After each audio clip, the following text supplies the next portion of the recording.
ನನ್ನ ಹೆಸರು ಚಂದ್ರಶೇಖರ್ ಅಂತ.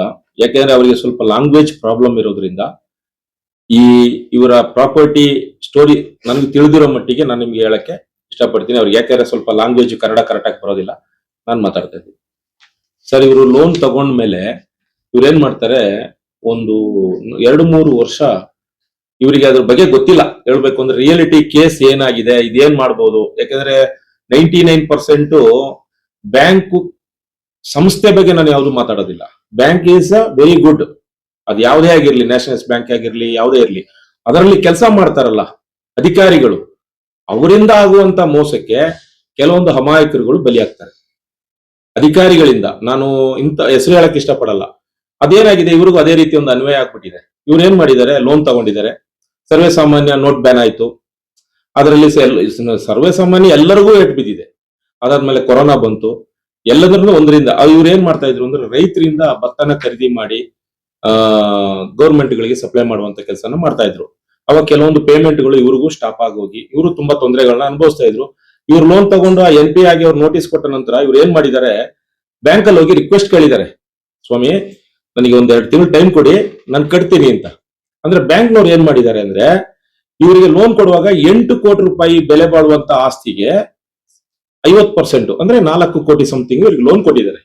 ಇವರು ಈ 4 ಕೋಟಿ ಲೋನ್ಗೆ ಆಂಧ್ರದ ಗದ್ವಾಲ ಜಿಲ್ಲೆಯಲ್ಲಿ ಇರತಕ್ಕಂತ 3 ಪ್ರಾಪರ್ಟಿ, ರಾಯಚೂರಲ್ಲಿ ಇರ್ತಕ್ಕಂತ ಇದು ರೈಸ್ ಮಿಲ್, ಅದು ಒಟ್ಟು 4 ಪ್ರಾಪರ್ಟಿನ ಮಾರ್ಟ್ಗೇಜ್ ಮಾಡಿರ್ತಾರೆ.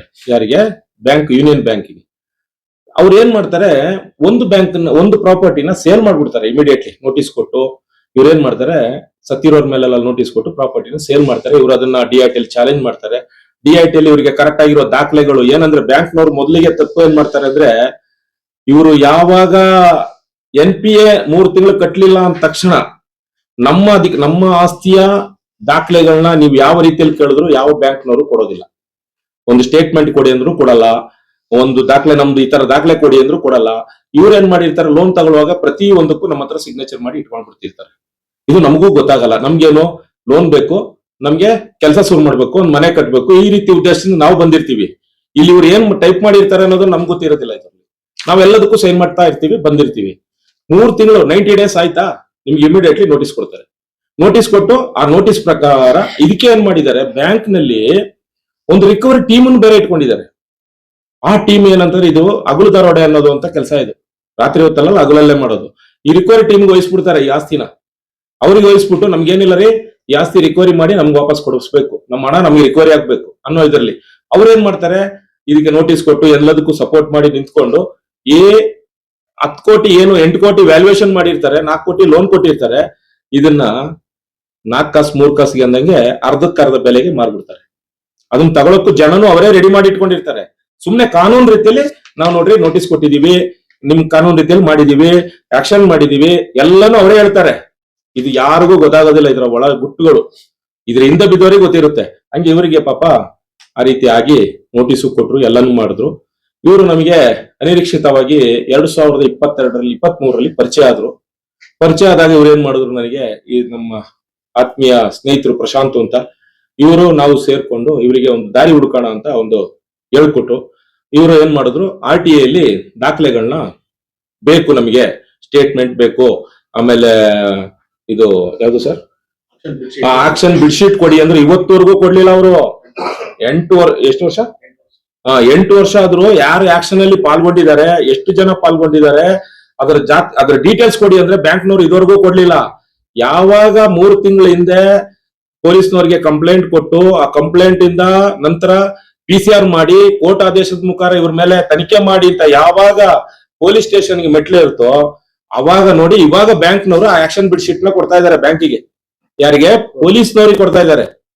ಇದು ನೋಡಿ ಆಕ್ಷನ್ ಬಿಡ್ ಶೀಟ್. ಆ ಆಕ್ಷನ್ ಬಿಡ್ ಶೀಟ್ ಅಲ್ಲಿ ಕಥೆ ಏನಿರುತ್ತೆ ಅಂದ್ರೆ, ಸರ್ವೇ ಸಾಮಾನ್ಯ ಕಂಪನಿ ಯಾವುದು ಸಪ್ತಗಿರಿ ಆಗ್ರೋ ಅಲ್ವಾ, ಪಾರ್ಟ್ನರ್ಶಿಪ್ ಡೀಡ್ ಅಲ್ಲಿ ಗಂಡ ಹೆಂಡತಿ ಮಗ ಸೊಸೆ ಸೇರ್ಕೊಂಡು ಒಂದು ಕಂಪನಿ ಸೃಷ್ಟಿ ಮಾಡ್ತಾರೆ. ಅಲ್ಲಿ ಪರ್ಚೇಸಿಂಗ್ ಮಾಡೋದು, ಆಕ್ಷನ್ ಅಲ್ಲಿ ಪರ್ಚೇಸ್ ಮಾಡ್ತಕ್ಕಂಥ ವ್ಯಕ್ತಿ ಯಾರು? ಇಂಡಿವಿಜುವಲ್. ಯಾರು? ತಿರುಪತಯ್ಯ ಅಂತಕ್ಕಂಥ ವ್ಯಕ್ತಿ. ಆ ವ್ಯಕ್ತಿ ಪರ್ಚೇಸ್ ಮಾಡ್ತಾರೆ. ಇವರು ಅದನ್ನ ಸೇಲ್ ನೋಟಿಸ್ ಯಾರಿಗೆ ಕೊಡ್ತಾರೆ ಅಂದ್ರೆ, ಸೇಲ್ ಸರ್ಟಿಫಿಕೇಟ್ ಬಂದು ಕಂಪನಿ ಕೊಡ್ತಾರೆ. ಅವಾಗ ಇವ್ರಿಗೆ ಕಂಪನಿ ಕ್ರಿಯೇಟ್ ಆಗಿರೋದಿಲ್ಲ, ಯಾವುದೇ ಕಾರಣಕ್ಕೂ ಆಗಿರೋದಿಲ್ಲ. ಬರೀ ಓನ್ಲಿ ಯಾರಲ್ಲಿ ಮಾಡಿದ್ರು ತಿರುಪತಯ್ಯ ಅನ್ನುವಂತ ವ್ಯಕ್ತಿ ಪರ್ಚೇಸ್ ಮಾಡಿದಾನೆ. ದಾಖಲೆಲ್ಲ ಅವರೇ ಹೇಳ್ತಾರೆ, ನಾವು ಹೇಳೋದಿಲ್ಲ. ಅವರೇ ಇವಾಗ PCR ಆದಾಗ ಕೋರ್ಟಿಗೆ ಅವರೇ ಸಬ್ಮಿಷನ್ ಮಾಡುವಂತ ಕೆಲಸ ಅವರೇ ಮಾಡ್ತಾರೆ, ನಾವು ಹೇಳ್ತಾ ಇಲ್ಲ ಇದನ್ನ. ಇವ್ರು ಏನ್ ಮಾಡ್ತಾರೆ, ಆಕ್ಷನ್ ಸೇಲ್ಸ್ ಸರ್ಟಿಫಿಕೇಟ್ ನ ಕಂಪನಿ ಮೇಲೆ ಕೊಡ್ತಾರೆ. ಯಾವುದು ಸಪ್ತಗಿರಿ ಆಗ್ರೋ ಫುಡ್ಸ್ ಅಂತ. ಸಪ್ತಗಿರಿ ಆಗ್ರೋ ಫುಡ್ಸ್ ಸೇಲ್ ಮಾಡಿದಾಗ ಪರ್ಚೇಸ್ ಮಾಡಿದಾಗ ಇರೋದಿಲ್ಲ. ಬೆಳಿಗ್ಗೆ ಪರ್ಚೇಸ್ ಮಾಡಿ ಅವ್ರ ಹೆಸರಿಗೆ ಏನ್ ಮಾಡ್ತಾರೆ ಅಂದ್ರೆ, ಇವರು 1 ತಿಂಗಳ ನಂತರ ಈ ಸೇಲ್ ಸರ್ಟಿಫಿಕೇಟ್ ಇಶ್ಯೂ ಮಾಡಿದಾಗ ಕಂಪನಿ ಹೆಸರಲ್ಲಿ ಕೊಡ್ತಾರೆ ಆಗ್ರೋ ಫುಡ್ಸ್ ಅಂತ. ಇವರು ಕೇವಲ ಏನು ಆಕ್ಷನ್ ಬಿಡ್ ಮಾಡಿದಾಗ 10% ಬಿಡ್ ಅಮೌಂಟ್ ಕಟ್ಟಿರ್ತಾರೋ ಅಷ್ಟೇ ಅವ್ರದ್ದು ಬಂಡವಾಳ. ತಿರ್ಗಿ ಅದೇ ಕಂಪನಿಗೆ ಏನ್ ಮಾಡ್ತಾರೆ ಅಂದ್ರೆ, ಇವತ್ತು ಸರ್ವೇ ಸಾಮಾನ್ಯ ಒಬ್ಬ ವ್ಯಕ್ತಿ ಬ್ಯಾಂಕಿಗೆ ಹೋದ್ರೆ ನನಗೆ 1 ಲಕ್ಷ ಲೋನ್ ಕೊಡ್ರಿ ಅಂತ ಕೇಳಿದ್ರೆ ಬ್ಯಾಂಕ್ ಏನ್ ಕೇಳುತ್ತೆ, ನಿಂದು ಸ್ಯಾಲರಿ ಸರ್ಟಿಫಿಕೇಟ್ ತಗೋಬಾ, ನಿಂದ 6 ತಿಂಗಳು ಸ್ಟೇಟ್ಮೆಂಟ್ ಕೊಡು, IT ಕೊಡು, ಪ್ರತಿಯೊಂದು ಕೇಳುತ್ತೆ. ಆದ್ರೆ ಇವರಿಗೆ ಲೋನ್ ಯಾವ ರೀತಿ ಕೊಟ್ಟಿದ್ದಾರೆ ಅಂದ್ರೆ, ಕಂಪನಿ ಸರಿಯಾಗಿ 1 ತಿಂಗಳೊಳಗೆ ಸೇಮ್ ಅದೇ ಕಂಪನಿ ಮೇಲೆ ಲೋನ್ ಮಾಡಿ ಕೊಟ್ಟಿದ್ದಾರೆ. ಅದೇ ಕಂಪನಿ ಮೇಲೆ ಲೋನು, ಅದೇ ಕಂಪನಿ ಮೇಲೆ ಲೋನ್ ಮಾಡಿಕೊಟ್ಟು ಅವಾಗ ಬಂಡವಾಳ ಹಾಕಿರೋನ್ಗೆ ಎಷ್ಟು, ಕೇವಲ 25% ಬಂಡವಾಳ ಅಷ್ಟೇ. ಮಿಕ್ಕಿದೆಲ್ಲ ಕಂಪನಿ ಬ್ಯಾಂಕೇ ಕೊಡುತ್ತೆ ಲೋನು. ಇವೆಲ್ಲ ಈ ತರ ಮಾಡಿ ಅನ್ಯಾಯ ಆಗಿದೆ ಸ್ವಾಮಿ, ನಮಗೆ ನ್ಯಾಯ ಕೊಡಿಸಿ ಅಂತ ನಾವು PCR ಹಾಕಿದೀವಿ. ಆ PCR ನಂತರ ಅದರ ಮೇಲೆ FIR ಆಗಿದೆ. FIR ಆಗಿ ಇವ್ರೇನ್ ಮಾಡಿದಾರೆ, ಅದನ್ನ ಬೇಲ್ಗೋಸ್ಕರ ಓಡಾಡಿದ್ರು ಬ್ಯಾಂಕ್ನವರು ಮತ್ತೆ ಈ ಪರ್ಚೇಸರು ಎಲ್ಲರೂ ಸೇರ್ಕೊಂಡು. ಇವಾಗ ಹೈಕೋರ್ಟ್ ಅಲ್ಲಿ ಪೆಂಡಿಂಗ್ ನಿಂತಿದೆ ಅದು ಬೇಲು. ಅವರು ಸ್ಟೇ ಮಾಡಿದ್ದಾರೆ, 4 ಜನ ಬ್ಯಾಂಕ್ನವರು ಹಾಕೊಂಡಿದ್ದಾರೆ. ಈಗ ಏನಾಗಿದೆ ಅಂತಂದ್ರೆ, ಯಾವ ಸ್ಟೇಜ್ ಅಲ್ಲಿ ಇದೆ ಸರ್, ತನಿಖೆ ಇನ್ವೆಸ್ಟಿಗೇಷನ್ ಅಲ್ಲಿ ಇದೆ.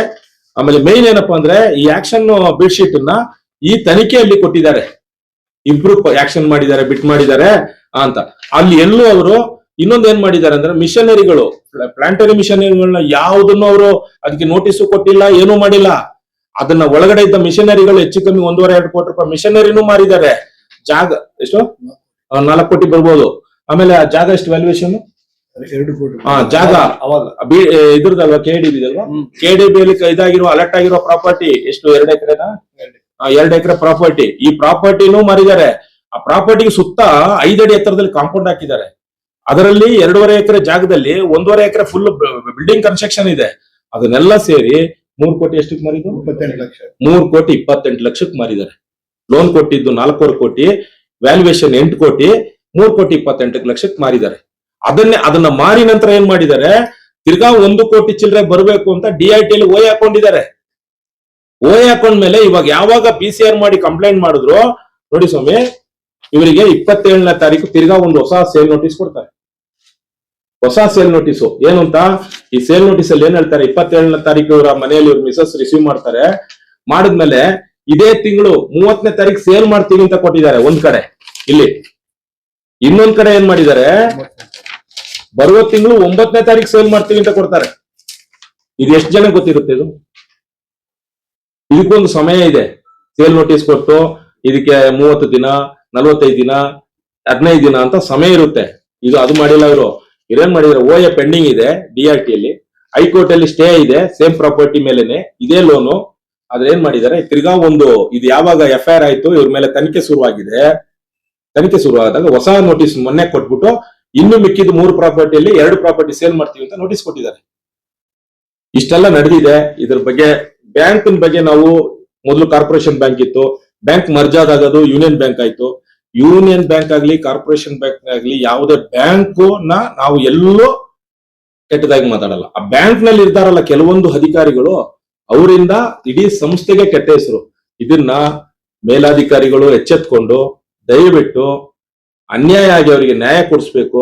ಅವರು ಇವಾಗಲೂ ದುಡ್ಡು ಕಟ್ಟಕ್ಕೆ ರೆಡಿ ಇದ್ದಾರೆ. ಸಾರ್ವಜನಿಕ ಹಣ, ಅದು ಪಬ್ಲಿಕ್ ಮನಿ. ಆ ಪಬ್ಲಿಕ್ ಮನಿ ಮೋಸ ಮಾಡ್ತೀವಿ ಅಂತ ಅವ್ರು ಎಲ್ಲೂ ಹೇಳಿಲ್ಲ. ಅವ್ರು ಕಟ್ಟಕ್ಕೆ ರೆಡಿ ಇದ್ದಾರೆ. ಎಲ್ಲರಿಗೂ ತೊಂದರೆ ಆಗಿದೆ, ಇಲ್ಲ ಅಂತ ಹೇಳಿಲ್ಲ.